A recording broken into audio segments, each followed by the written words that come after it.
मंगलमय मंगलकरण बीतराग विज्ञान। नमो ताहि जाते भये अरहंतादि महान। जो विद्यादि सागर सुधी गुरु है हितैषी। शुद्धात्म में निरत नित्य हितोपदेशी। बेपाप ग्रीष्म ऋतु में जल है सयाने। पूजूं उन्हें सतत केवल ज्ञान पाने। पूजूं उन्हें सतत केवल ज्ञान पाने। पूजूं उन्हें सतत केवल ज्ञान पाने। धर्म का 7वां लक्षण है उत्तम तप। जिसके द्वारा किसी वस्तु को तपाकर शुद्ध किया जाता है उसे तप कहते हैं। आचार्य उमा स्वामी महाराज ने सूत्र दिया है, इच्छा निरोधा तपा। इच्छाओं का निरोध करना ही तप है। हम सभी जानते हैं इच्छाएं अनंत है, इनकी पूर्ति करना कभी संभव नहीं है। इच्छाओं की तासीर ही ऐसी होती है कि ये कभी पूरी नहीं होती। जीवन पूरा हो जाता है पर व्यक्ति अपनी इच्छाओं को पूरा नहीं कर पाता। सामान्यतः इच्छाओं को संसार का कारण माना गया है, या कहें कि इच्छा का नाम ही संसार है। विनोबा जी ने भी एक सूत्र दिया है, मनुष्य माइनस इच्छाएं इज इक्वल टू ईश्वर। मनुष्य में से यदि इच्छाएं निकल जाए तो वह ईश्वर है। हमारी तपस्या इच्छाओं को रोकने तथा कर्मों को क्षय करने के लिए होना चाहिए। कर्म क्षयार्थ तप्यते इति तपः। जिससे कर्म का क्षय हो, मन की चंचलता मिटे, मन के विकारी भाव दूर हों, इंद्रियों पर विजय प्राप्त हो, वही सच्चा तप कहलाता है। मन की इच्छाएं तो अनंत होती हैं, इसलिए वह कभी तृप्त नहीं होता। उसे तृप्त करने का उपाय केवल इच्छा निरोध रूपी तप ही है। यदि इस मन को तृप्त करना है, इस पर विजय प्राप्त करना है, तो अपनी इच्छाओं का निरोध करो। हम और आप सभी की आत्मा परिपूर्ण है, सब प्रकार से ज्ञान और आनंदमय है। सब बातें इस आत्मा में ठीक हैं, केवल एक गड़बड़ी इस आत्मा के अंदर है जिससे सारा बिगाड़ हो गया। वह गड़बड़ी क्या है? वह गड़बड़ी यह है कि इस आत्मा में इच्छाएं भरी हुई हैं। आप कुछ मत छोड़ो, पर केवल इच्छाओं को ही निकाल दो तो सारे संकट समाप्त हो जाएंगे। इच्छाओं के समाप्त होने पर कसाएं भी किस पर नखरे करेंगी। इच्छाएं ही एक बंधन है जो जीव को बांधे हुए है। कोई किसी से बंधा हुआ नहीं है, केवल इच्छाओं ने ही बांध रखा है। सुकौशल कुमार विरक्त हो गए। लोगों ने बहुत समझाया, अभी तुम्हारी कुमार अवस्था है, अभी शादी को कुछ ही वर्ष हुए हैं, तुम्हारी पत्नी का गर्भ है, उत्पन्न होने वाले राजकुमार को राज तिलक कर जाओ, फिर चाहे घर द्वार छोड़ देना। सुकौशल पिंड छुड़ाने के लिए कहते हैं, अच्छा जो राजकुमार गर्भ में है मैं उसे ही तिलक किए देता हूँ। सुकौशल को बंधन में बंधने की इच्छा नहीं थी, तो उनके कोई बंधन नहीं था। गृहस्थी में क्या बंधन है? अरे हम गृहस्थी में, अरे नहीं, गृहस्थी में बंधन कहाँ है? केवल इच्छाओं के कारण ही फंसे हुए हैं। हमें तो बाल बच्चों की फिक्र है, घर द्वार कुटुंब परिवार की फिक्र है, इसी से हम फंसे हुए हैं। हम तो स्वतंत्र हैं, पर बाल बच्चों के मोह होने से ही फंस गए हैं। क्या उम्मीद है कि हम इन बंधनों से निकल पाएंगे? जो व्यवस्था हम सोचे हुए हैं, क्या इनको पूरा करके विश्राम कर लेंगे? क्या अपने परिग्रह में रहकर अपनी व्यवस्था बना सकते हो? कितनी ही व्यवस्था बन जाएगी तो फिर कोई नई बात खड़ी हो जाएगी, क्योंकि बात बाहर में खड़ी नहीं होती, अंदर में खड़ी होती है। सो अंदर उपादान अयोग्य है ही, इसलिए इच्छाएं सदा बनी रहती हैं। इच्छा ही अशांति का कारण है। जिसके अंदर इच्छाएं हैं वे सुख शांति प्राप्त नहीं कर सकते। देखो, हाथी, मछली, भंवरा, प्रत्येक जीव इच्छाओं के कारण ही बंधन में पड़ जाते हैं। यदि उनको इच्छा नहीं होती तो वे बंधन में नहीं पड़ते। समस्त दुखों और बंधन का मूल कारण इच्छाएं ही है। इच्छाओं के होने और ना होने पर ही सुख दुख निर्भर है। अन्य पदार्थों के संयोग वियोग से सुख दुख नहीं है। बड़े बड़े व्यक्ति अपने स्त्री वैभव इत्यादि को छोड़कर दीक्षा ले लेते हैं, क्योंकि उनको इच्छा का बंधन नहीं था। सीता जी अग्नि परीक्षा में सफल हो गई तो रामचंद्र जी आदि सब लोगों ने हाथ जोड़कर कहा, देवी क्षमा करो, आपको बहुत कष्ट पहुंचा, चलो अब महल में चलो। भला सोचो, क्या सीता जी ने मृत्यु से भेंट कराने वाली अग्नि परीक्षा के बाद अपने मन में इच्छा के भाव बनाए होंगे? नहीं, इसे से सीता को वैराग उमड़ा। सीता जी के लिए कुछ बंधन नहीं होगा और वे विरक्त हो गए। वास्तव में इच्छाएं ही बंधन है। जब तक इच्छाएं समाप्त नहीं होती तब तक बंधन नहीं मिटता। आचार्य कहते हैं, यदि सुखी होना चाहते हो तो अपनी इच्छाओं को घटाओ। व्यक्ति सोचता है कि बस मेरी यह इच्छा पूरी हो जाए तो मुझे शांति मिलेगी, लेकिन यह इच्छा कभी शांत नहीं होती। इसलिए यदि तुम अपना कल्याण करना चाहते हो तो इच्छा निरोध रूपी तप करके इच्छाओं को घटाते घटाते समाप्त कर दो, तो तुम्हें धीरे धीरे शांति मिलेगी और पूर्ण इच्छाओं के समाप्त होते ही मोक्ष की प्राप्ति होगी, जहाँ पूर्ण निराकुल अनंत सुख मिलेगा। श्रीमद् राजचंद्र जी कहा करते थे, 3 बातें सदा ध्यान रखना चाहिए। पहली है, काल सिर पर सवार है। दूसरा, पैर रखते ही पाप लगता है। और तीसरा, नज़र उठाते ही जहर चढ़ता है। काल सिर पर सवार है, यदि यह ध्यान हमें बना रहे तो फिर हम कभी गाफिल नहीं हो सकते। चक्रवर्ती भरत के दरबार में प्रातःकाल रोज घंटानाद होता था और पहले जब बढ़ते भयम कहा करते थे। चक्रवर्ती से पूछा गया, जहाँ आप जैसे चक्रवर्ती हैं वहाँ भय वाली कौन सी बात है? तो वो कहते थे, मौत का भय बढ़ रहा है। यही दृष्टि उन्हें निरंतर आत्मोन्मुखी होने की प्रेरणा देती थी। दूसरी बात है, पैर रखते ही पाप लगता है। इसका आशय यह है कि प्रतिपल प्रवृत्ति से कर्मों का आश्रय होता है।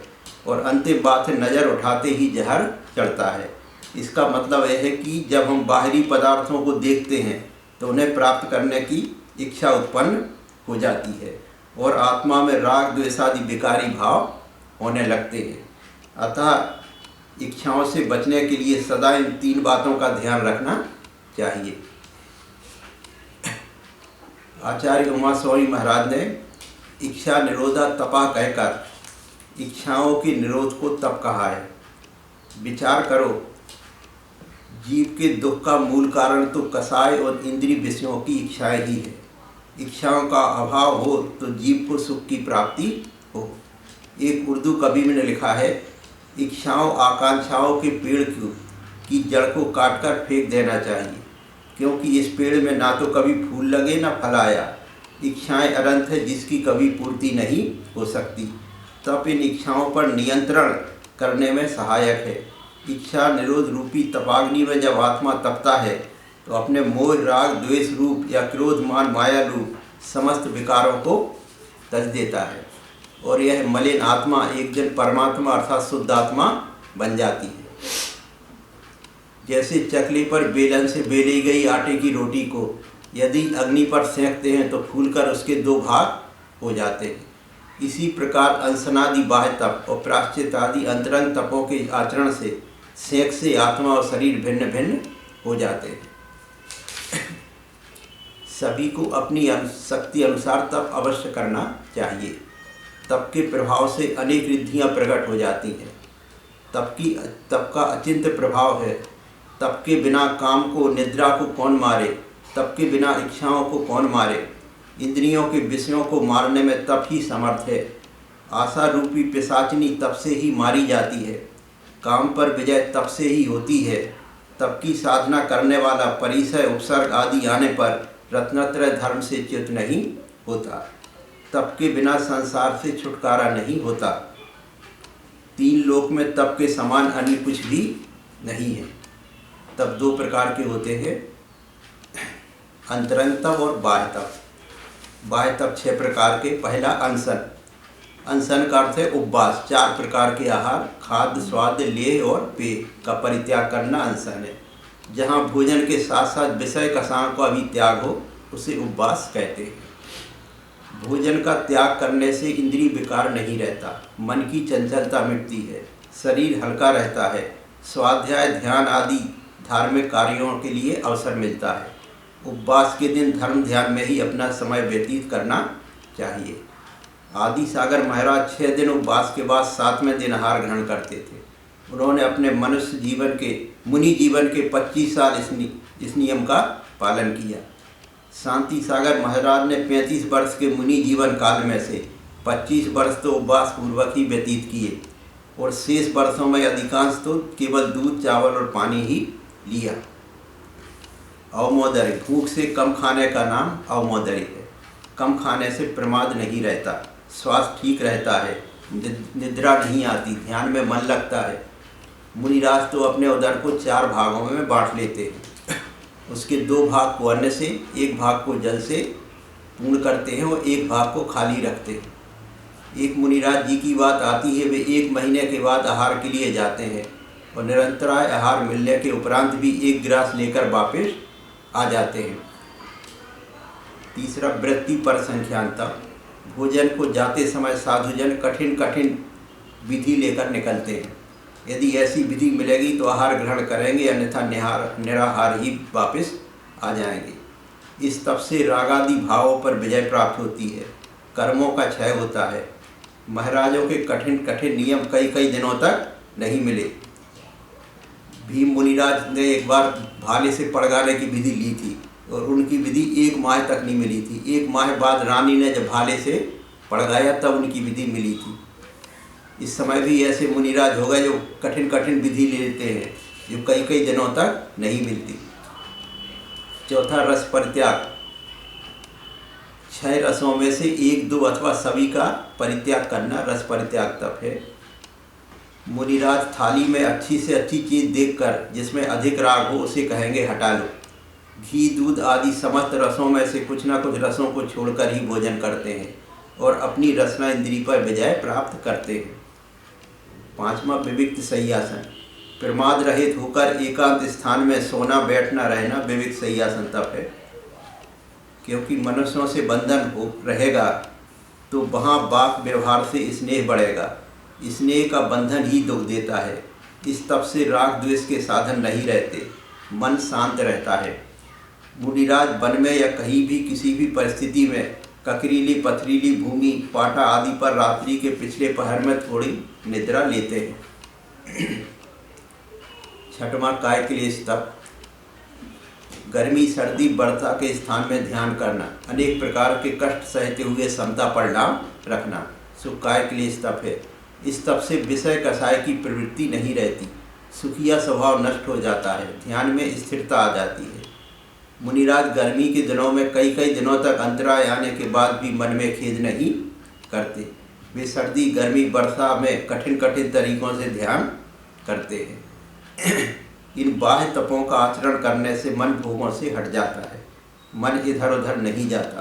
दूसरी बात यह है कि यदि आराम से सुखिया रहकर ज्ञान अर्जित किया है तो उपद्रव आने पर विचलित हो जाने का भय रहता है। बाह्य तप के समान अंतरंग तप भी 6 प्रकार के होते हैं। प्रायश्चित तप। अपने में कोई दोष लग जाए तो उसे गुरुजनों के समक्ष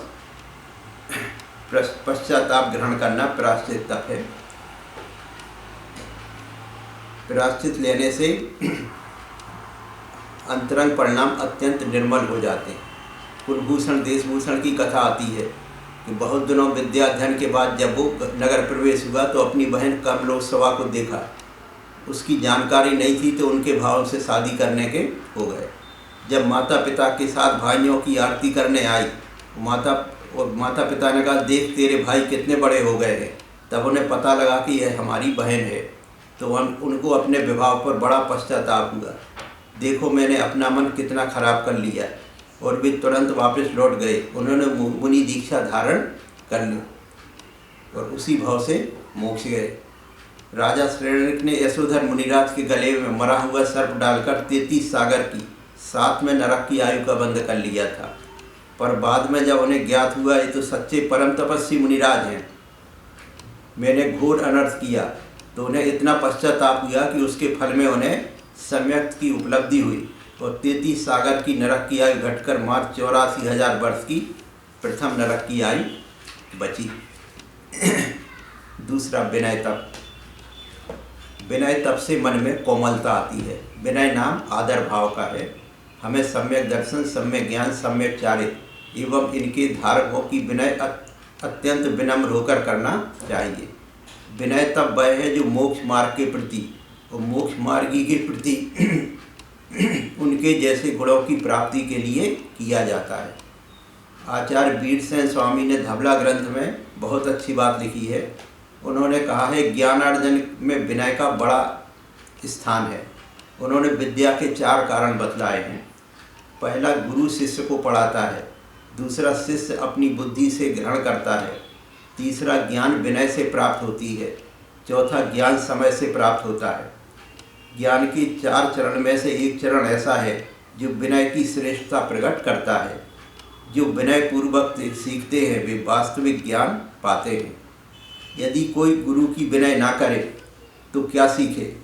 रावण मृत्युशैया पर पड़ा था। राम ने लक्ष्मण से कहा, रावण बहुत विद्वान है, जाओ अंतिम समय में उससे कुछ शिक्षा ले लो।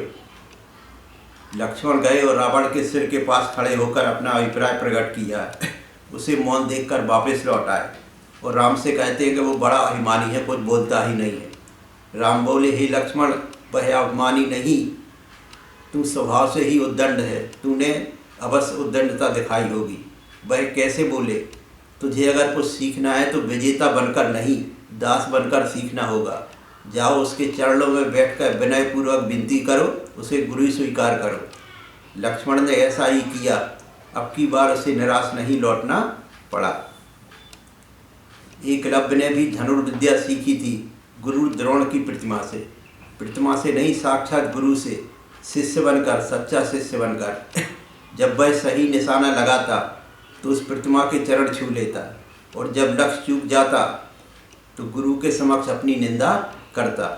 उसकी विनम्रता का ही परिणाम था कि उसने अर्जुन को भी मात कर दिया।